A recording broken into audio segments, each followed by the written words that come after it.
आदिवासी संगठनों ने रांची में फ्लाईओवर के रैंप हटाने की मांग को लेकर आज बंद बुलाया है। शहर हाई अलर्ट पर है और 1000 से ज्यादा पुलिसकर्मी भी शहर के अलग अलग हिस्सों में तैनात किए गए हैं। शहर के कई जगहों पर बंद का असर भी दिख रहा है। आदिवासी समाज के आंदोलनकारी लोगों ने कोकर चौक को जाम कर दिया है। एम्बुलेंस और स्कूली छात्रों को छोड़कर सभी तरह के जो आवागमन है वो बाधित नजर आए।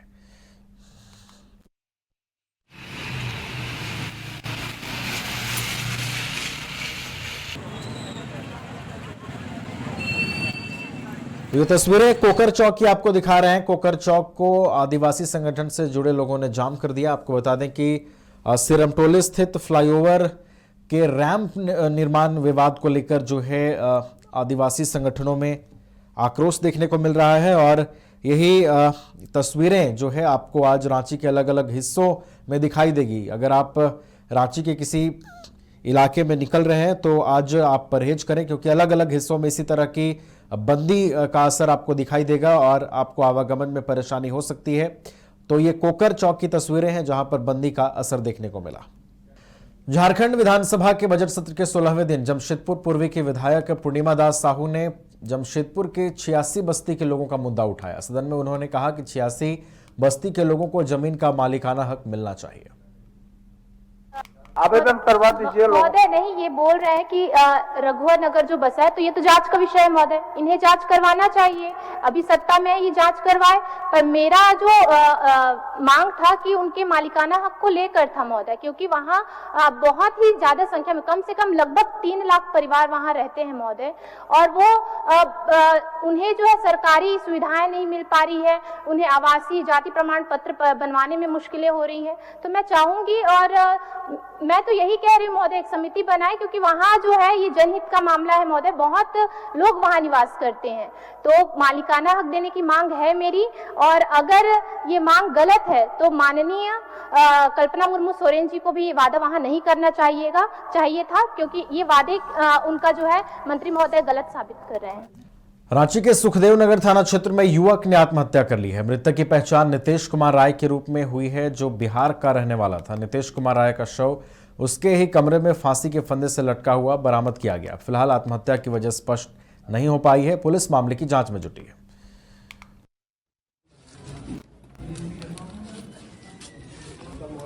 क्या जानकारी मिला, तुम लोग कैसे जानकारी मिला? हम लोग को जानकारी इस हिसाब से मिला कि इसका जो रूम पार्टनर है वो हमको गांव से फोन किया, बोला कि नितेश फोन नहीं उठा रहा है, थोड़ा देखिए। तो मेरा रूम पार्टनर ये संजय है। तो हम बैठे हुए थे रूम में, तो हम इसको बोले कि जाके देखो उसको, बच्चा फोन क्यों नहीं उठा रहा है। तो ये जाके आवाज दिया, आवाज देने के बाद नहीं सुना, तो ये धक्का दिया। गेट में जब धक्का दिया तो गेट खुल गई। अब खुलने के बाद ये देखा कि वहीं पे लड़का लटका हुआ है। तो जाके हमको बोला कि वो लड़का तो फांसी लगा लिया। फिर हम नीचे गए, नीचे जाके रूम मालकिनी को बताए कि ऐसे ऐसे हो गया, ऊपर आके देखिए। फिर ऊपर गए तो हम लोग देखे लड़का उसी तरह से लटका हुआ है। विश्व जल दिवस के मौके पर सिमडेगा जिला विधिक सेवा प्राधिकार के तत्वाधान में सिमडेगा अल्बर्ट इक्का स्टेडियम से जागरूकता रैली का आयोजन किया गया। रैली में सिमडेगा एसएस स्कूल के बच्चे और एनसीसी के छात्र शामिल हुए। रैली में शामिल हुए प्रधान जिला और सत्र न्यायाधीश ने कहा है कि जल ही जीवन है और इस प्रकार के आयोजन से पूरे राज्य में संदेश जाएगा कि जल संरक्षण के प्रति सिमडेगा जिला जागरूक है। इसके साथ ही जल संरक्षण को लेकर जिले में सेमिनार का आयोजन किया जाएगा ताकि लोग जल की महत्ता पर ध्यान दे सकें। समझता हूँ कि इससे जागृति आएगी, शहरवासी जरूर लाभान्वित होंगे और यह संदेश पूरे राज्य में जाएगा कि सिमडेगा वासियों ने इसके बारे में इस पहल को किया है। कुछ दिन पहले भी हम लोगों ने 26 जनवरी के अवसर पर देखा था, एक स्कूल के द्वारा काफ़ी अच्छी प्रस्तुति इसके बारे में की गई थी और ऐसे प्रयास हर एक स्कूल में होने चाहिए। आज हमने निर्देश दिया है कि सारे स्कूलों में इस संबंध में एक जागरूकता कार्यक्रम आयोजित किया जाए, खास करके वहाँ जहाँ पर हमारा लीगल लिटरेसी क्लब है, डीएवी स्कूल, उसके द्वारा यह निश्चित रूप से आज किया जाएगा। इसकी सूचना हमें दी जाएगी। समझता हूँ कि इससे जागृति आएगी, शहरवासी जरूर लाभान्वित होंगे और यह संदेश पूरे राज्य में जाएगा कि सिमडेगा वासियों ने इसके बारे में इस पहल को किया है। कुछ दिन पहले भी हम लोगों ने 26 जनवरी के अवसर पर देखा था, एक स्कूल के द्वारा काफ़ी अच्छी प्रस्तुति इसके बारे में की गई थी और ऐसे प्रयास हर एक स्कूल में होने चाहिए। आज हमने निर्देश दिया है कि सारे स्कूलों में इस संबंध में एक जागरूकता कार्यक्रम आयोजित किया जाए, खास करके वहाँ जहाँ पर हमारा लीगल लिटरेसी क्लब है, डीएवी स्कूल, उसके द्वारा यह निश्चित रूप से आज किया जाए। रमजान के पवित्र महीने में 21वें तारावीह के मौके पर जामताड़ा के पाकड़ी और सरखेलडी जामा मस्जिद में कुरान मुकम्मल किया गया। इस खास मौके पर बड़ी संख्या में रोजेदार इकट्ठा हुए और तारावीह की नमाज अदा की। नमाज के बाद सभी ने अपने परिवार, बच्चों और समाज की भलाई के लिए दुआएं मांगी। कमेटी के लोगों ने इस कार्यक्रम को सफल बनाने में अहम भूमिका निभाई। हाफिज को नजराने के तौर पर सम्मानित किया गया। झारखंड विधानसभा के बजट सत्र में पालोना की पहल पर चल रहे अभियान नवजात शिशु हत्या और असुरक्षित परित्याग का मुद्दा उठाया गया। विधानसभा में अपने संबोधन में निरसा विधायक अरूप चटर्जी ने सदन में यह मुद्दा उठाते हुए इन्फेंट प्रोटेक्शन एक्ट की आवश्यकता पर जोर दिया और सरकार से इसको लेकर ठोस कार्रवाई की मांग भी की। विधायक अरूप चटर्जी द्वारा सदन में पालोना संस्था की आवाज को बुलंद करने के लिए पालोना की संस्थापक मोनिका गुंजन आर्य ने विधायक अरूप चटर्जी को धन्यवाद भी दिया। पालोना की संस्थापक ने कहा कि देश के हजारों नवजात शिशुओं की आवाज सदन में पहुंची है, जिनकी आवाज अक्सर अनसुनी कर दी जाती थी। हमारे लिए एक भावुक पल है और जनप्रतिनिधियों ने बच्चों के कष्ट को महसूस किया और सदन में इस बात को उठाया। आपको बताते चले कि 10 वर्षों से पालोना शिशु हत्या की रोकथाम पर कार्य कर रही है। पालोना की स्टेट हेड संगीता कोजारा टाक ने भी निरसा विधायक अरूप चटर्जी का आभार प्रकट किया। उन्होंने कहा कि 2015 से समाज हित में पालोना के द्वारा शिशु हत्या की रोकथाम के लिए कार्य किए जा रहे हैं, जो न सिर्फ झारखंड में बल्कि पूरे देश का डाटा भी तैयार करने का काम किया गया है।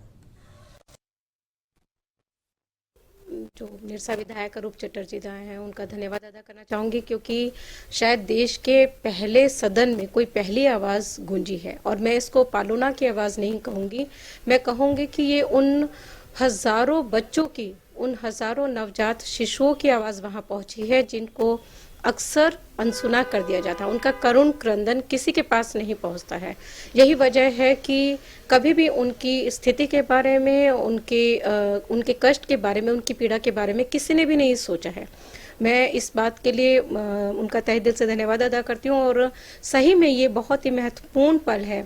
सिरमटोली फ्लाईओवर मामले को लेकर आदिवासी संगठनों ने आज रांची बंद बुलाया, जिसको लेकर सुबह से ही रांची के चौक चौराहों पर इसका असर देखने को मिल रहा है। वहीं कटरू हनुमान मंदिर के समीप भी आदिवासी संगठनों के द्वारा सड़क जाम कर दिया गया। आपको बता दें, इस बीच एम्बुलेंस और राजभवन की गाड़ियां भी जाम में के मशक्कत करती दिखी है। जहां मौजूद आदिवासियों ने समुदाय के लोगों का कहना है कि सरहुल पर्व के पहले सरकार को हमारी मांग पूरी करनी होगी, क्योंकि सरहुल पर्व हमारी सबसे प्रमुख त्योहारों में से एक है।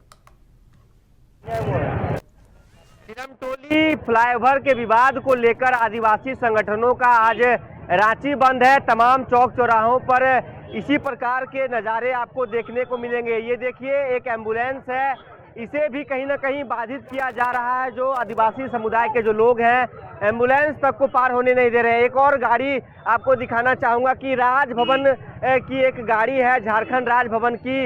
इसे भी देखिए कि बहुत मुश्किल से कह सकते हैं कि काफ़ी मशक्क़त के बाद पार होने दिया जा रहा है। तो कह सकते हैं कि कहीं ना कहीं इस बंद को सफल बनाने के लिए तमाम प्रकार की तैयारियां की गई है आदिवासी समुदाय के द्वारा। और राजधानी रांची के अलग अलग चौक चौराहों पर इसी प्रकार के नज़ारे आपको देखने को मिलेंगे। गाड़ियों की लंबी कतार, यहाँ पे आप देख सकते हैं कि लोगों को आने जाने में काफ़ी दिक्कतों का सामना करना पड़ रहा है। इसके साथ ही यह भी बताते चले कि देखिए, मुख्यमंत्री सचिवालय, झारखंड सरकार मुख्यमंत्री सचिवालय का भी गाड़ी आप कह सकते हैं कि लंबी कतार में लगी हुई है। इसके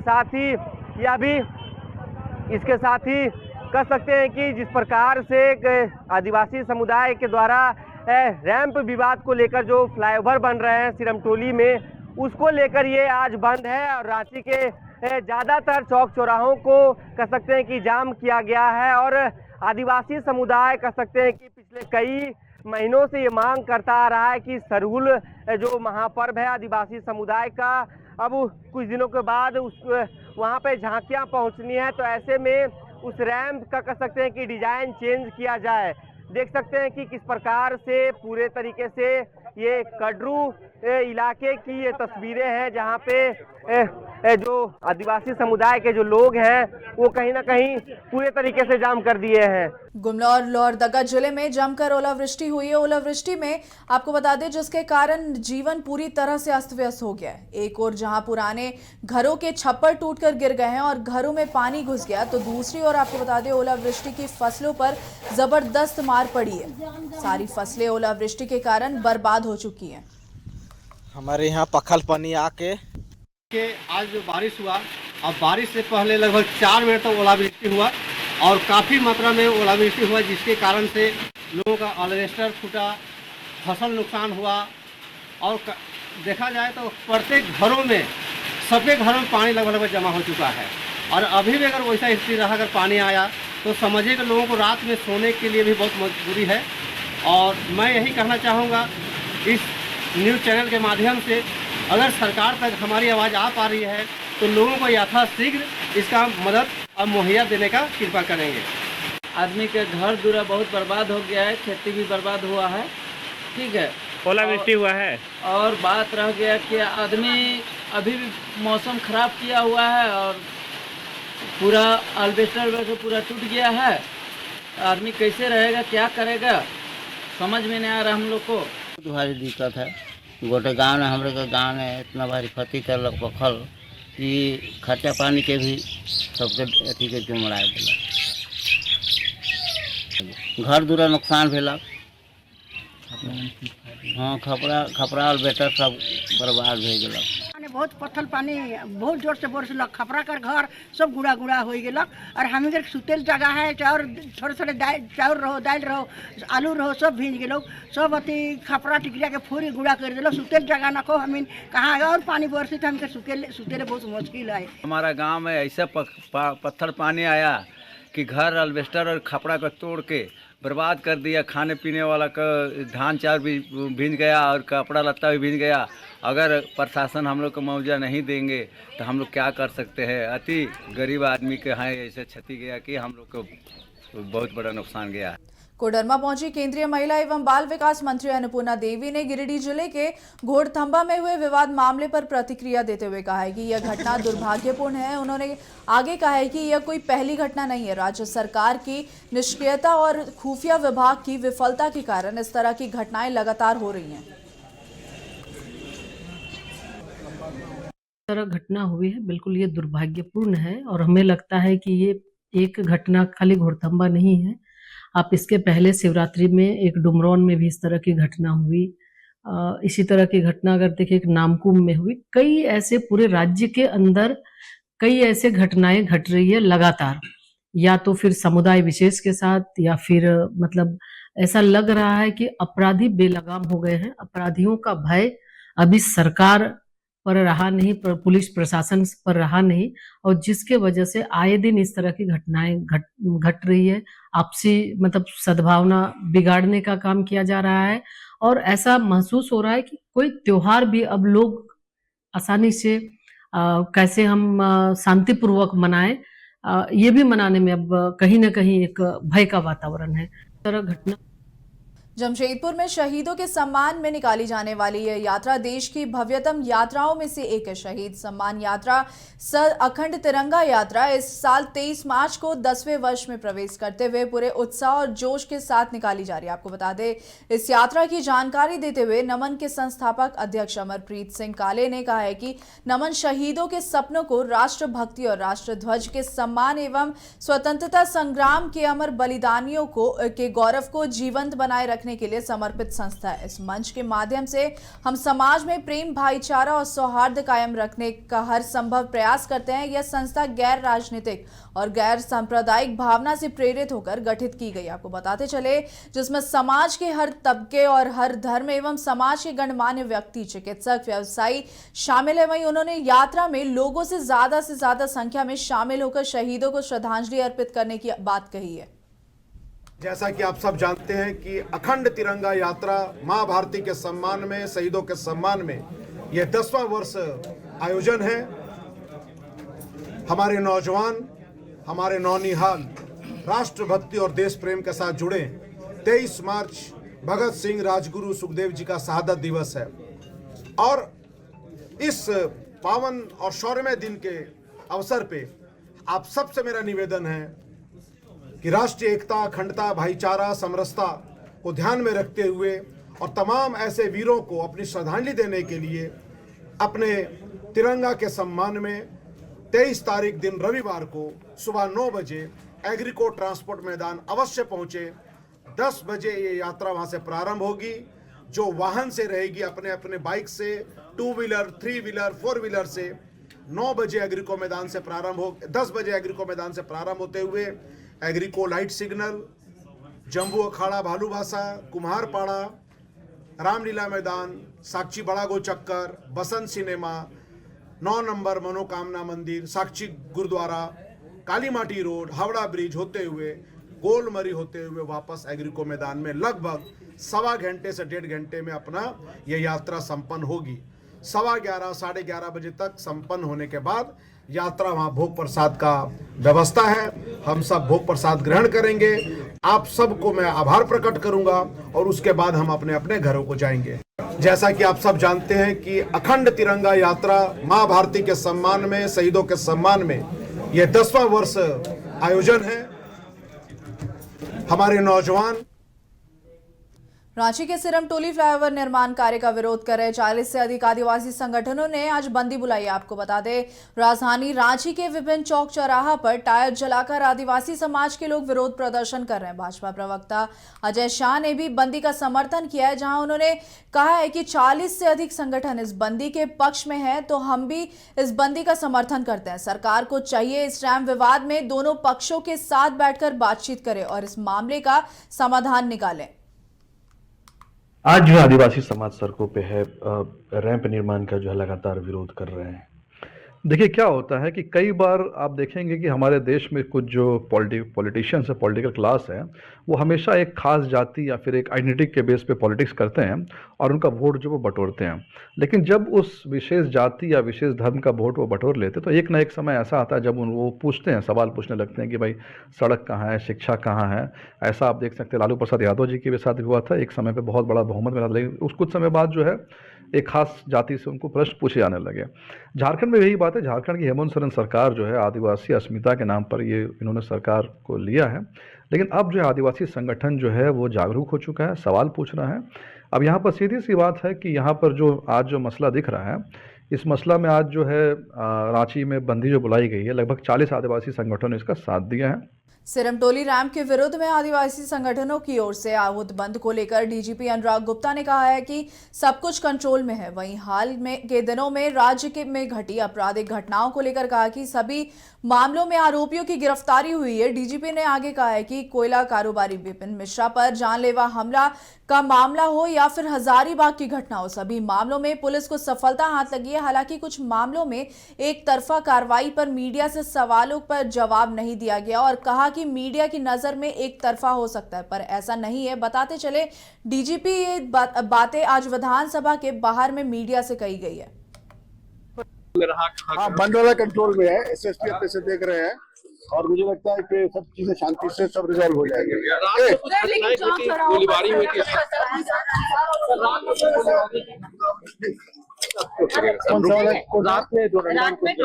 हाँ, वो घटना 2 ग्रुप का आपसी उसमें हुआ है, सब लोग चिन्हित किए गए, लोगों का इलाज चल रहा है, कार्रवाई उसमें हो रहा है।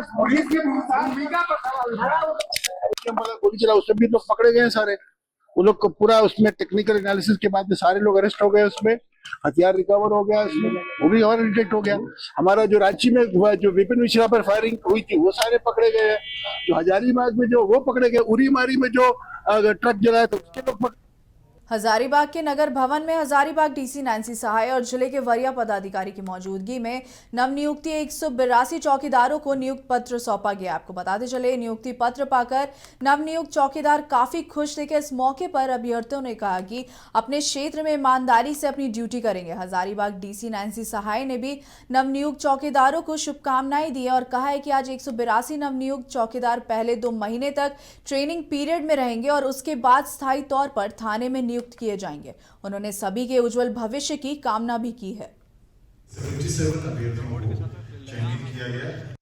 वैसे तो मैं बहुत खुश हूँ क्योंकि आज नियुक्ति पत्र मिला है और जिला प्रशासन को भी धन्यवाद देना चाहूँगी। बहुत बहुत धन्यवाद उनको जो इतना मतलब अभी राज्य झारखंड का जो हाल है उस सिचुएशन में हम लोग को नियुक्ति पत्र मिला है, तो ये तो बहुत खुशी की बात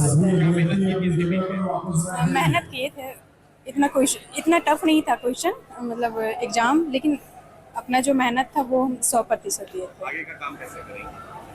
अब जो बताया जाएगा जिस तरह से, अभी तो पता नहीं है कि क्या काम रहेगा, तो कोशिश करूंगी कि मैं अपने काम। तोपचाची के कोटालडी ग्राम में श्रीमद् भागवत कथा का आयोजन किया गया। इसको लेकर आज भव्य कलश यात्रा निकाली गई, आपको बता दें, जिसमें भारी संख्या में श्रद्धालु शामिल हुए। 29 मार्च को कथा का समापन होगा, जिसके बाद महाभंडारा का आयोजन किया जाएगा।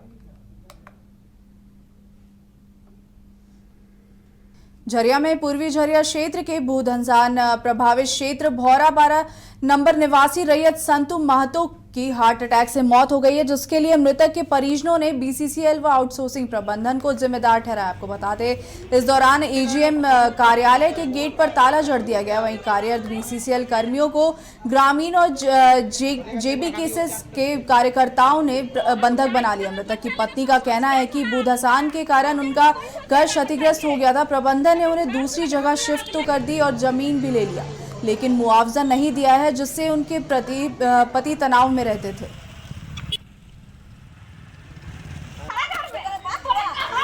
बीसीसीएल जमीन के पैसा भी नहीं दिया, और बस पैसा नहीं दिया है। बीसीसीएल वो कंपनी का दे दिया। कौन कंपनी? आउटसोर्सिंग का। कौन चला रहा है? एलबी सिंह चला रहा है। मनमानी जहाँ मनता है डंपिंग कर रहा है। उन लोग का घर के किनारे डंपिंग कर दिया, घर धस गया। अब घर के ना पैसा देगा ना जमीन को पैसा देगा, कुछ मुआवजा देना नहीं है, तो आदमी रहे कहाँ? जमीन में ना हवा में। अच्छा, क्या हुआ? जमीन भी ले रहा है, पैसा भी नहीं दे रहा। अच्छा, अभी क्या हुआ है? अभी डेट किया। अच्छा, तो आप लोग क्या मांग है आप लोग? अरे मुआवजा दीजिए, उसको घर दीजिए, मुआवजा दीजिए। कहाँ रहेगा बाल बच्चा? 2 साल 1 साल का छोटा छोटा बच्चा रहेगा ना। बीसीसीएल का जो आउटसोर्सिंग कंपनी है जबरन जमीन को हड़प रही है, और रैयत जो जमीन का मालिक है उसको रात में गुंडे भेजकर डराया जाता है, धमकाया जाता है, मारा जाता है, पीटा जाता है। ये जो संतु महतो को ठीक मृत्यु से 1 दिन पहले इसको डराया गया, धमकाया गया और पीटा गया। तो कहीं ना कहीं आप देख रहे हैं कि आउटसोर्सिंग की मनमानी, यानी कि एलबी सिंह की मनमानी। हमको तो पता नहीं चल रहा है कि बीसीसीएल का मालिक एलबी सिंह है कि एलबी सिंह का मालिक बीसीसीएल है। अभी तो जैसा प्रतीत हो रहा है कि एलबी सिंह पूरा बीसीसीएल का मालिक है, जैसा चाहेगा वैसे मतलब बीसीसीएल को नचाएगा और आउटसोर्सिंग चलाएगा। चाईबासा में नक्सलियों के खिलाफ चलाए जा रहे सर्च ऑपरेशन के दौरान आईडी ब्लास्ट हुआ। आईडी ब्लास्ट में 2 जवान घायल हुए। आपको बताते चले, घायल जवानों को इलाज के लिए एयरलिफ्ट कर रांची लाया गया है। घायलों को राज अस्पताल में भर्ती कराया गया है। चाईबासा में नक्सलियों के खिलाफ चलाए जा रहे सर्च ऑपरेशन के दौरान आईडी ब्लास्ट हुआ था, जिसके बाद आईडी ब्लास्ट में 2 जवान घायल हुए थे। आपको बताते चले, घायल जवानों को इलाज के लिए एयरलिफ्ट कर रांची लाया गया है।